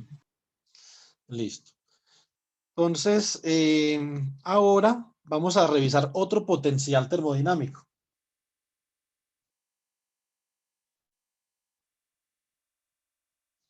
Quiero escuchar a algún ingeniero químico participar. La diferencia entre la energía interna y estos grados mecánicos de libertad.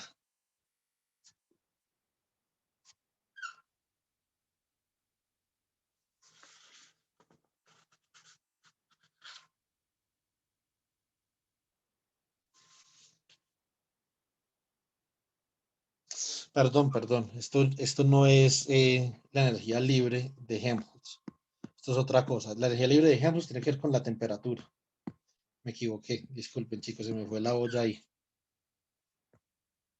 O sea que esto que yo tengo acá no es energía libre de Helmholtz. Retrocedamos un poquito. Un segundo.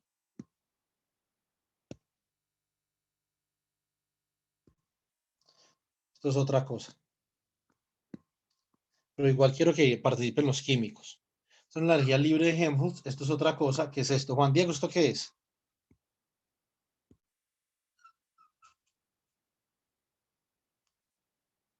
La diferencia entre la energía interna y los grados mecánicos de libertad.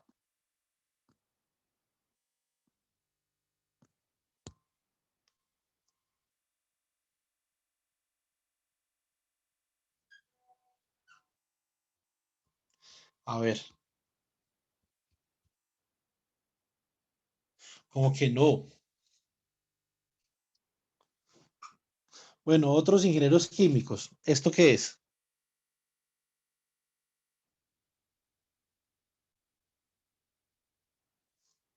Obviamente esto no es F, esto es otra cosa. Creo que es que yo me equivoqué acá. Es que estoy pensando en otra cosa. Estoy pensando en una hamburguesa que me voy a comer ahorita.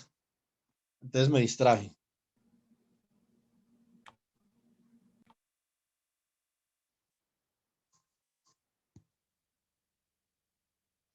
¿Qué potencial termodinámico es este?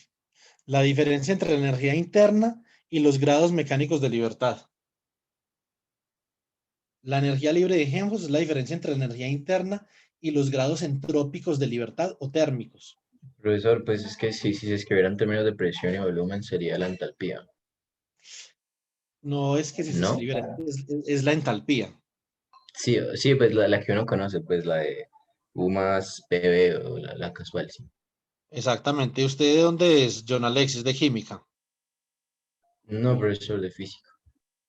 Ah, bueno, es un físico poderoso, ¿sí o no? Entonces, John Alexis tiene razón. Típicamente, la entalpía se escribe como H igual a la energía interna más la presión por el volumen. Porque esto es ¿quién? Es menos el trabajo realizado, ¿cierto? Y recuerden que el trabajo realizado nosotros lo generalizamos como la suma sobre I de una fuerza generalizada JI por DXI. Eso puede tener varias formas la entalpía, no solamente esta, sino puede tener varias formas. Ya les voy a explicar.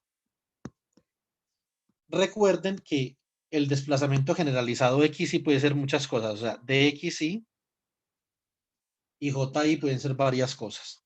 Y todas esas cosas entran dentro de la entalpía. Por ejemplo, DXI puede ser un cambio en volumen y JI simplemente menos la presión.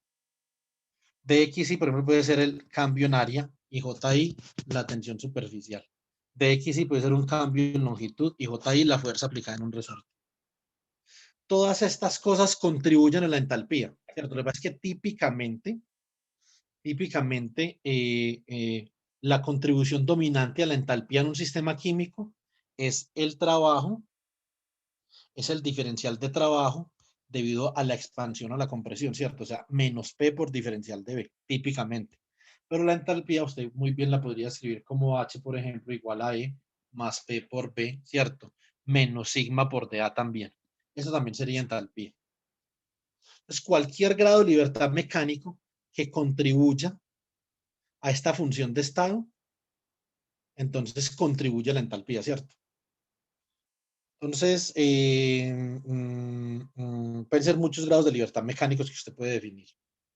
Entonces, en general, nosotros vamos a definir la entalpía en términos de la energía interna menos unos grados de libertad mecánicos dados por unas fuerzas generalizadas multiplicadas por el diferencial de estos desplazamientos. ¿Listo? Pues ahora sí. Santiago, iba a preguntar una cosa.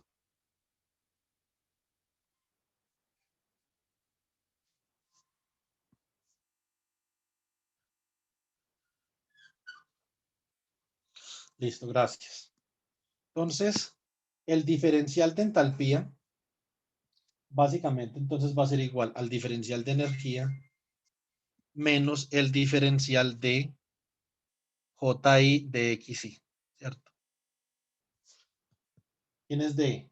Entonces, básicamente, nosotros tenemos que D tiene una contribución de grados de libertad mecánicos más una contribución de grados de libertad de calor. Esto es menos JI, perdón, esto no es DXI, no simplemente que esto es XI, porque allá afuera va el diferencial. O sea que esto es JI de XI menos XI diferencial de JI, ¿cierto? O sea que esto es igual, se va esto con esto. Esto es igual a quién? Acá, esto es igual a la temperatura por el diferencial de entropía y menos JI. Ah, no, esta no es la que se cancelaba. Se cancelaba era esta. O sea, entonces acá tenemos menos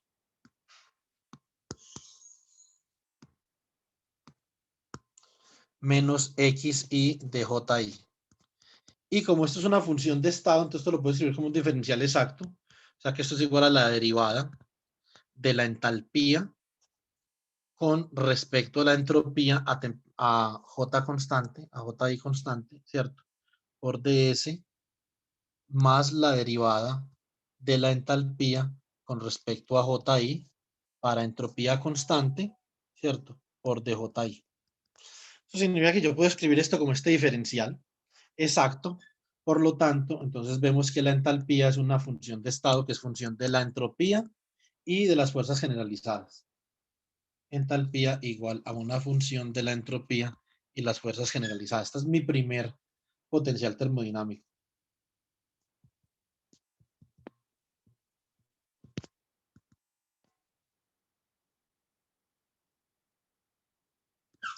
Listo. Bueno, entonces, ahora vamos a conocer el otro potencial termodinámico que era en el que yo estaba pensando, ¿cierto? Como que ahí se me fue pues la paloma, entonces disculpe. Entonces, en este potencial termodinámico no hay trabajo realizado, entonces dW es igual a 0, más sin embargo, el intercambio de calor, ¿cierto? Que es menor o igual que la temperatura por el diferencial de entropía en términos generales, y esto para una temperatura constante sería como D de TS, ¿cierto? Entonces, básicamente, si yo sumo estos dos, entonces el diferencial de energía va a ser igual a dQ más dW, y esto va a ser menor o igual que el diferencial de la temperatura por la entropía. Entonces podemos pasar esto al otro lado, y obviamente entonces vamos a obtener que el diferencial de la energía menos TS forzosamente tiene que ser menor o igual que 0. Esto sí es la energía libre de Helmholtz. Listo. Energía libre de Helmholtz. Ok. Bueno. Entonces,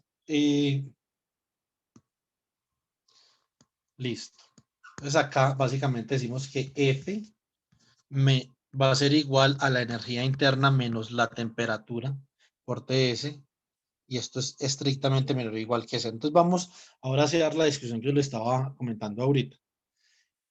Por ejemplo, en los sólidos nosotros requerimos que esto sea mínimo para poder que ese estado sea favorecido por la naturaleza. Entonces típicamente, cuando nosotros hacemos física, el estado sólido más avanzadita, la energía libre de Helmholtz es función, por ejemplo, de la función de onda de un sistema. Y lo que nosotros queremos hallar es la función de onda de este sistema para saber si esto vive en un estado ferromagnético, paramagnético o qué tipo de estado.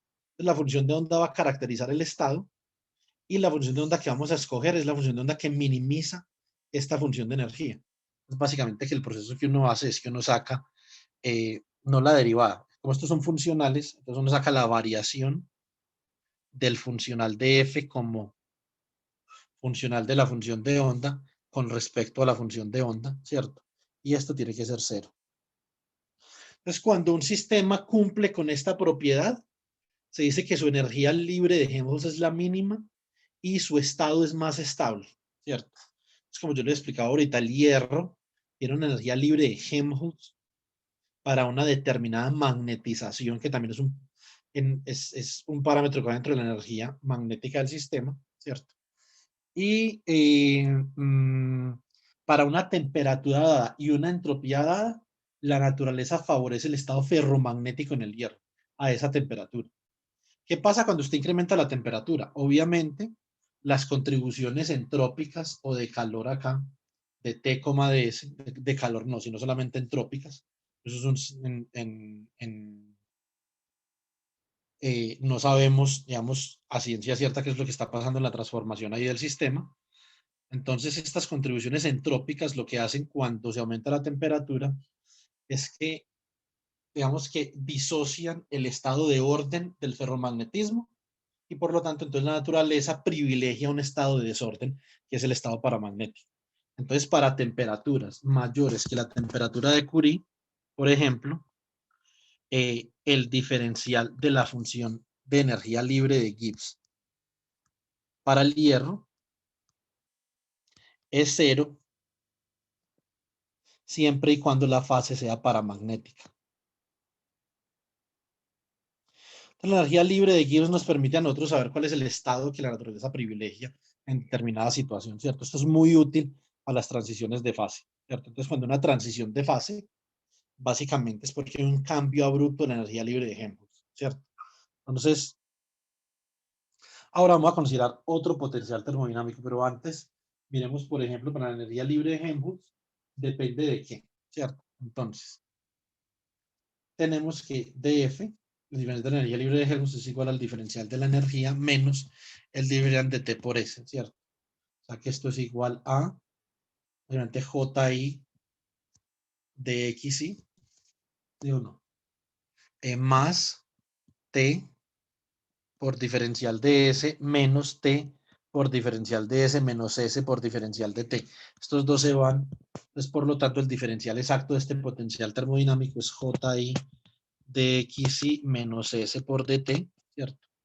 Esto obviamente es la derivada parcial de F con respecto a XI para T constante por DXI más la derivada parcial de F con respecto a T para XI constante, ¿cierto?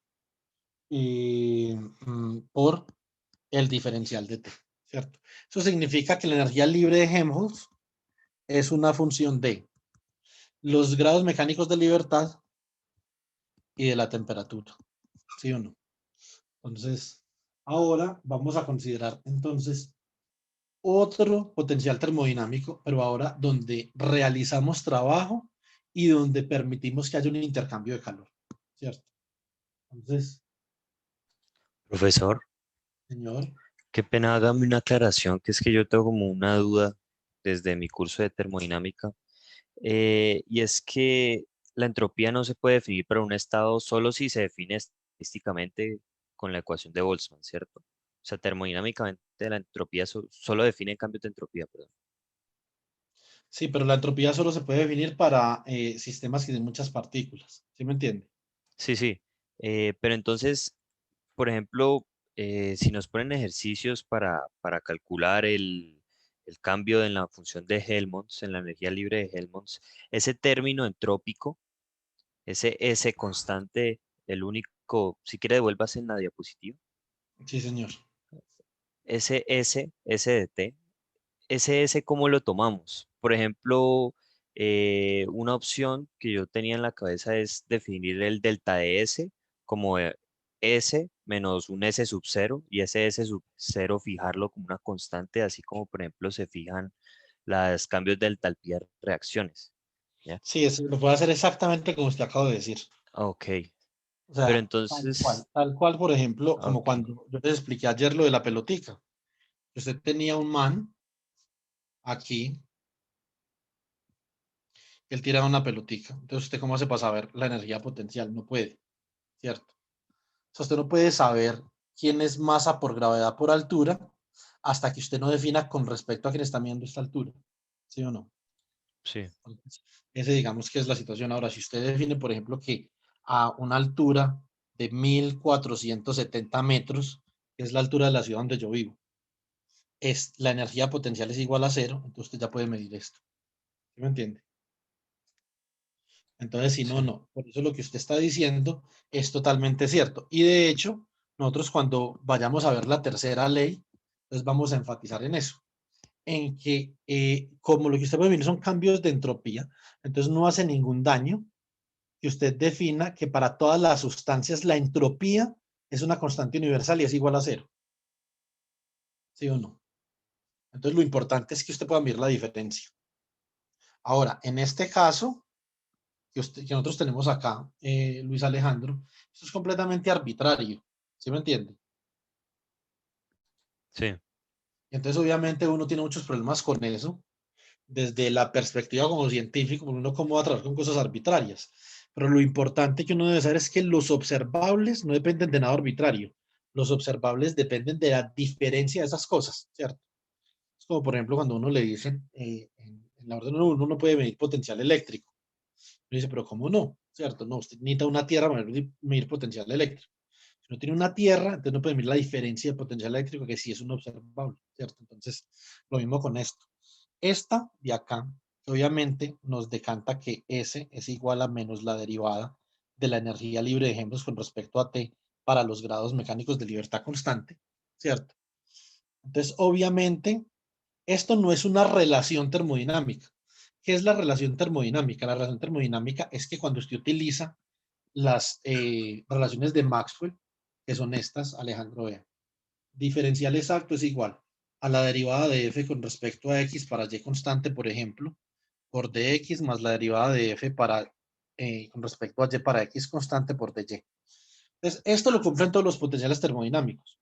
Así como está la cosa, esto es muy arbitrario. Más sin embargo, si usted aplica la relación de Maxwell, usted dice que la segunda derivada de f con respecto a x y con respecto a y es igual a la segunda derivada de f con respecto a y y con respecto a x, esto sí es una relación termodinámica. Y cuando usted viene y la aplica acá, pues básicamente lo que usted está buscando es esto. Derive esta s con respecto a x y. Entonces tiene derivada, por ejemplo, de s con respecto a x y es igual a menos derivada de f con respecto a t. Esto es una relación termodinámica y eso sí no es arbitrario porque depende de la diferencia de entropía. ¿Sí me entiende? listo. Entonces esa S pues es resultado de la regla de la cadena que aplicas de arriba y con Exactamente. las igualdad de las derivadas mixtas ya uno sale de ese término S, que físicamente no tiene sentido en termodinámica. Sí, más sin embargo, y en ningún lado. Más sin embargo, vea que ese depende de quién, de la diferencia de energías libres, o sea, de una derivada de energía libre. Porque lo otro que no es un observable es la energía, ¿sí o no? Porque inclusive, por ejemplo, la energía cinética, si usted tiene una partícula con energía cinética, esa partícula, usted tiene que, para poder usted definir la velocidad de la partícula, usted tiene que definir un eje de referencia con respecto al que usted está midiendo esa velocidad. Porque usted muy bien, si usted cambia de eje de referencia, entonces puede cambiar de velocidad también, ¿cierto? Entonces eso tampoco es un observable. Entonces uno tiene que tener ahí como cuidado cómo define las cosas y saber qué es un observable y no. ¿Qué es la energía desde el punto de vista, por ejemplo, de Joseph Louis Lagrange?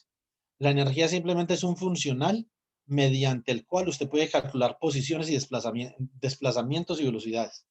Una función que se inventaron, ¿cierto? Y después nosotros le hemos explotado, digamos, la aplicación. Pero eso tampoco significa mucho, ¿cierto? Entonces, y lo mismo en mecánica cuántica, ¿sí o no? Entonces, eso es así en todo. Hay que mirar que los observables son típicamente diferencias de esos funcionales. ¿Listo? Ok, listo, gracias, profe. Ok, entonces, ahora, otro potencial termodinámico. Entonces, por ejemplo, nosotros tenemos que ahora vamos a considerar un proceso, ¿cierto? Vamos a considerar un proceso donde está permitido intercambiar calor de forma tal que el calor intercambiado en general es menor o igual que la temperatura por la diferencia de entropía. Y está permitido realizar trabajo de forma tal que el trabajo es menor o igual que una fuerza generalizada por el diferencial de un desplazamiento generalizado. Entonces, obviamente, nosotros vemos este menor o igual acá, entonces nosotros sabemos que hay disipación, ¿cierto? Entonces, de esta forma, nosotros decimos, listo, entonces diferencial de E es igual a dQ más dW, ¿sí o no? Y esto obviamente va a ser menor o igual que JI por DXI, ¿cierto? Más T por DS. Obviamente nosotros podemos expresar esto. Estos son constantes. Digamos que esto es como un diferencial de JI por XI más T por DS. De forma tal que el diferencial de E menos JI por XI menos T por S Esto no es DS, sino que esto solamente es S, perdón, es menor o igual que 0. O sea, este es otro potencial termodinámico, ¿cierto? Al cual le podemos aplicar el principio de mínima energía, donde dice que va a favorecer un proceso o una configuración física mientras sea más negativo, ¿cierto? Entre más negativo sea, mejor. Ahorita les voy a dejar un ejercicio para que revisen este concepto, un ejercicio muy importante.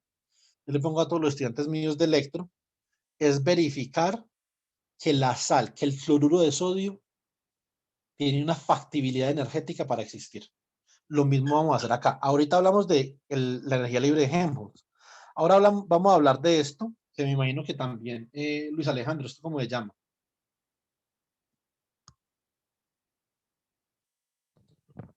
Es la de Gibbs, ¿no, bro? Exactamente, esto es la energía libre de Gibbs, ¿sí o no?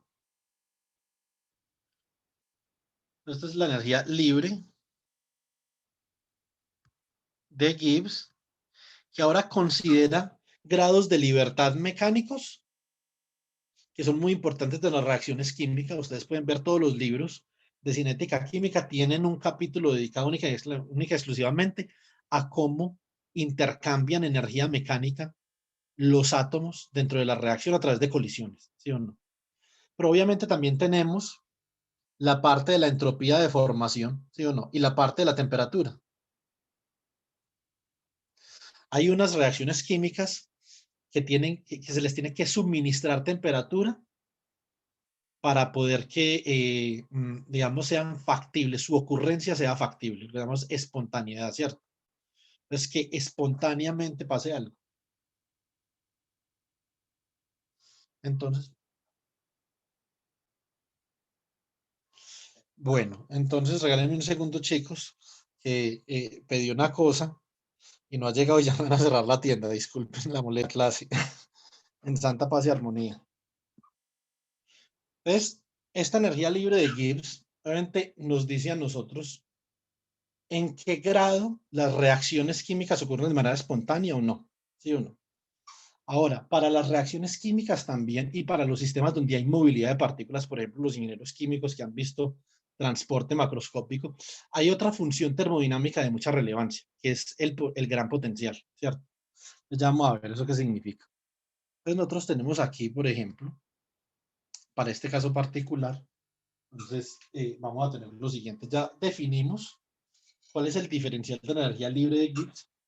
Entonces, básicamente tenemos que es diferencial de G es igual a D menos JI por DXI, ¿cierto?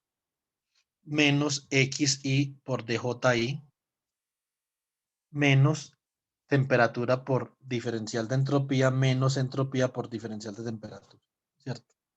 Entonces, básicamente, D, entonces JI de XI más T por diferencial de entropía, entonces menos JI de XI menos XI de JI menos T de S menos S de T. Cancelamos este con este de acá, este con este de acá, ¿cierto? Por lo tanto, el diferencial de la energía libre de Gibbs nos queda menos XI diferencial de JI menos S de T, ¿cierto? Entonces, es básicamente lo que obtenemos. Y esto lo podemos escribir de manera exacta, un diferencial exacto, como la derivada de la energía libre con respecto a JI para T constante, que multiplica a DJI más la derivada de la energía libre de Gibbs con respecto a T para JI constante por diferencial de T, ¿cierto? Por lo tanto, de acá, G es igual a G de JI, T, ¿cierto? La energía libre de Gibbs es función de esos parámetros, esos grados mecánicos de libertad de la temperatura. Ese es el otro potencial termodinámico que nosotros consideramos. Ahora, hay un último potencial termodinámico antes que nosotros podamos caracterizar todo el estado de equilibrio, que es una de las cosas que más me interesa hacer, caracterizar todo el estado completo de equilibrio. Para poder hacer eso necesitamos un último potencial, que es el gran potencial.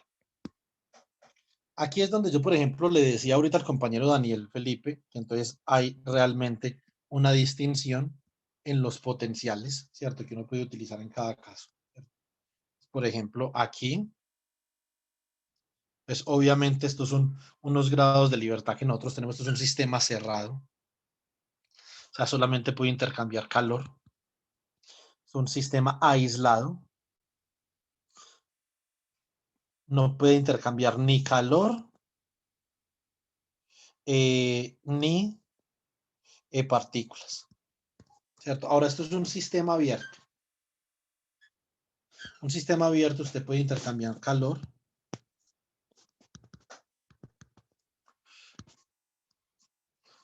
Perdón, ese no va ahí. Y puede intercambiar partículas. ¿Cierto?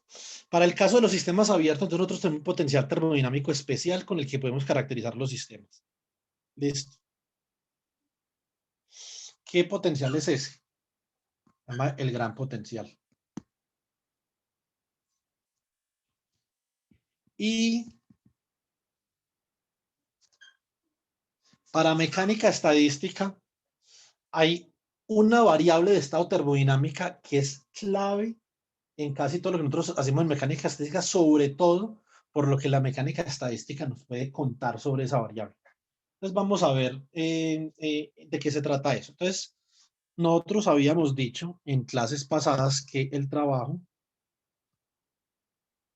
lo podíamos expresar como la suma de unas fuerzas generalizadas por unos grados mecánicos de libertad, unos diferenciales de desplazamiento generalizados que, como ya vimos, pueden ver volumen, área, longitud, bueno, pues es un mundo de cosas, ¿cierto? Pues en magnetización, pues, ¿cierto? Entonces, flujo magnético también podría ser. Entonces, si aquí está fuerza generalizada, sería, por ejemplo, la corriente, en que el trabajo, el diferencial de trabajo en un sistema magnético lo puedes expresar como I por diferencial de flujo, ¿cierto? Entonces, todas estas cosas son permitidas dentro de esa definición de trabajo, ¿sí o no? Ahora, básicamente, que hasta ahora nosotros no hemos hablado de trabajo químico, ¿cierto? ¿Qué es trabajo químico? Trabajo químico es la cantidad de trabajo que usted requiere para extraer o depositar partículas en un sistema físico que tiene una propiedad que le permite a usted ya sea extraer o depositar partículas de ese sistema. Esa propiedad, la propiedad termodinámica, una coordenada termodinámica del sistema, esa coordenada determina si usted tiene suficiente energía para realizar ese trabajo. Si usted no tiene suficiente energía, tiene que realizar trabajo químico para poder extraer esas partículas, ¿cierto? Vamos a ver, ¿quién es ese? Vamos a dividir esto en trabajo mecánico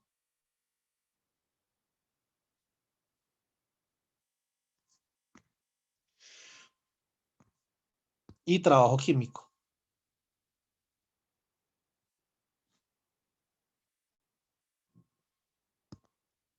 Listo. Entonces, básicamente, el trabajo mecánico lo vamos a dejar como la suma de esas fuerzas generalizadas por dx y al trabajo químico lo vamos a definir,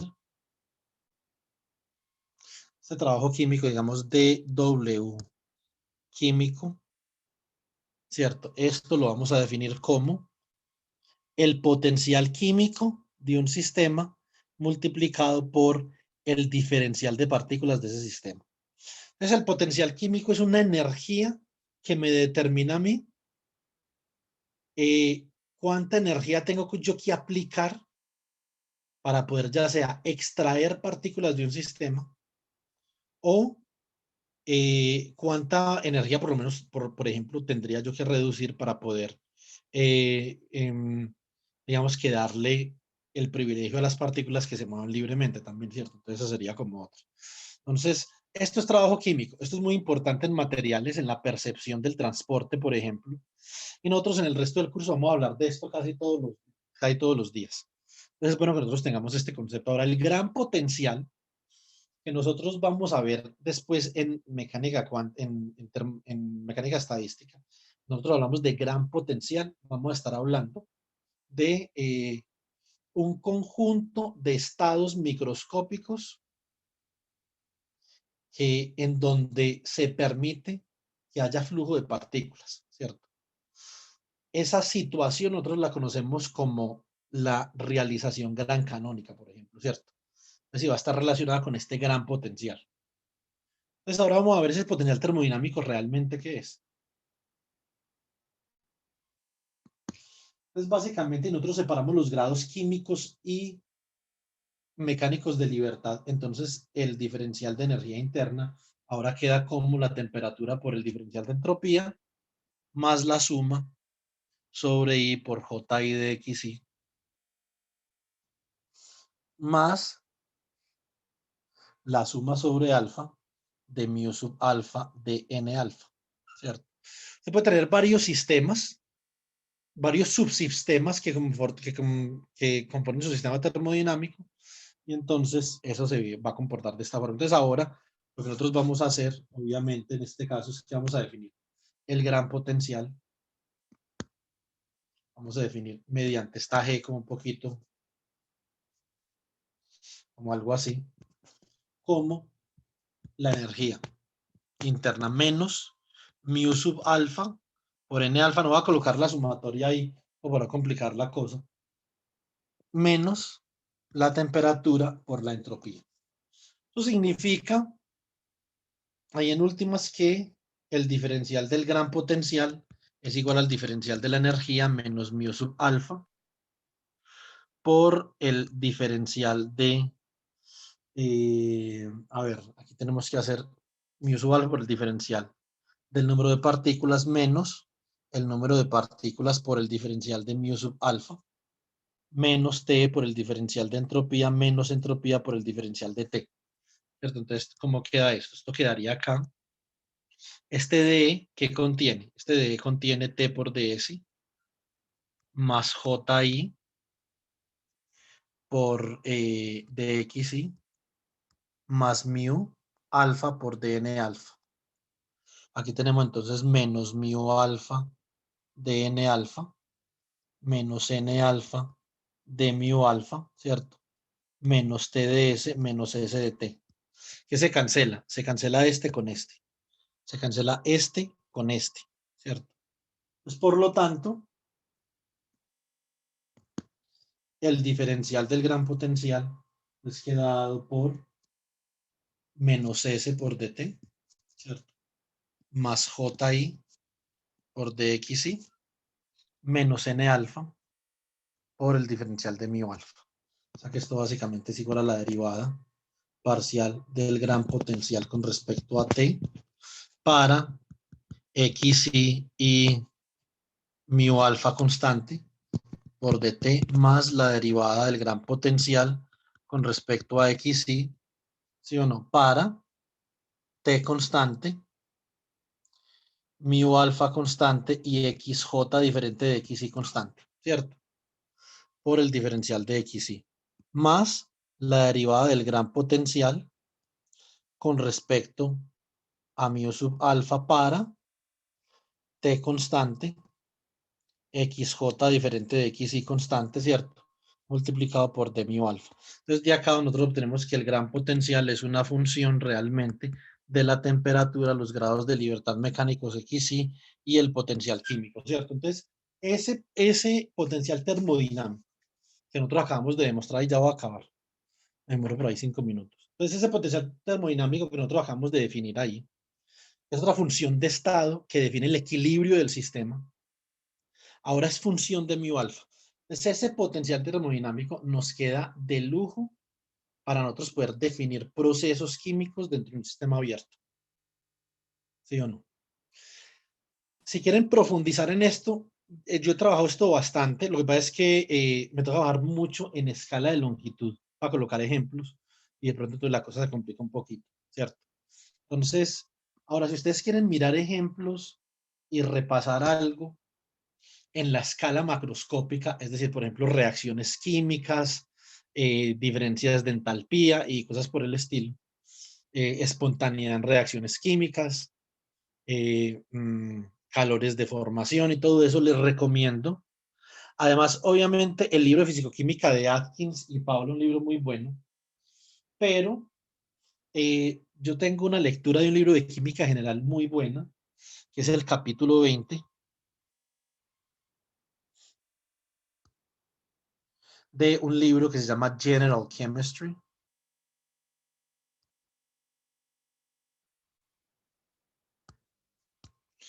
De Petrucci. Esa lectura de ese libro es supremamente buena. A mí me encanta como para repasar todos estos temas. Obviamente, digamos que si uno quiere más rigurosidad en este tema particular, yo les recomiendo el libro de Fisicoquímica de Atkins y Paula, ¿cierto? Entonces ese es otro. Y si ustedes quieren colocar esto, por ejemplo, muy en contexto, en cinética y dinámica de reacciones químicas, les recomiendo el libro de la bibliografía, que es Chemical Kinetics and Dynamics. Ahí se utiliza el gran potencial, creo que desde el capítulo 3 hasta que acaba el libro. Esto es particularmente muy interesante desde el punto de vista de la perspectiva química, ¿cierto? Entonces ahora, estado de equilibrio para terminar. Ya nosotros hemos visto un conjunto de cosas que definen un estado de equilibrio. Si nuestro sistema termodinámico es incapaz de alcanzar un estado de equilibrio, entonces estamos por fuera del equilibrio. Y eso puede suceder por varias razones, ¿cierto? Entonces, no necesariamente el hecho de que algo sea macroscópicamente grande significa que tenga que alcanzar un estado de equilibrio. Básicamente, un estado de equilibrio, como nosotros lo hemos descrito en estos últimos días, lo podemos caracterizar por un conjunto de coordenadas T, ¿cierto? La temperatura, por ejemplo, la energía, la entropía, ¿cierto? Todos estos sistemas de equilibrio tienen muy bien definida cada una de estas cosas, ¿cierto? Entonces también podemos pensar, por ejemplo, en los desplazamientos generalizados X, podemos pensar en las fuerzas generalizadas J, ¿sí o no? Entonces, por ejemplo, la presión podría ir ahí, en X podría ir el volumen, por ejemplo. Y tenemos 4 potenciales termodinámicos. Entonces, ¿qué tenemos? Tenemos entalpía, energía libre de Helmholtz, energía libre de Gibbs y el gran potencial. Y con esto clausuramos lo que nosotros tenemos que saber o podemos saber para definir un estado de equilibrio, ¿cierto? Estas variables macroscópicas y funciones de ellas nos permiten definir nuestro estado de equilibrio. Si no se puede definir un estado de equilibrio, estamos por fuera del equilibrio y todo lo que hemos dicho hasta acá lo tenemos que reevaluar, ¿cierto? Entonces, acá tenemos esta variable, por ejemplo, esta coordenada viene de la ley cero, ¿sí o no? Esta función de estado de acá viene de la primera ley. Esta de acá viene de la segunda ley. Estos de acá son los potenciales termodinámicos.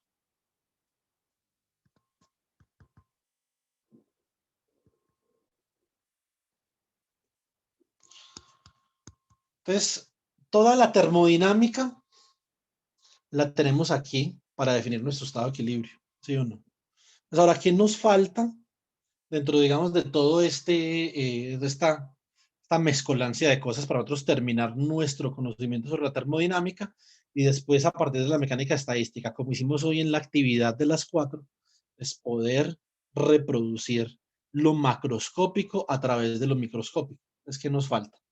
Solamente nos falta la tercera ley de la termodinámica. Nosotros trabajamos la tercera ley de la termodinámica en la actividad de hoy.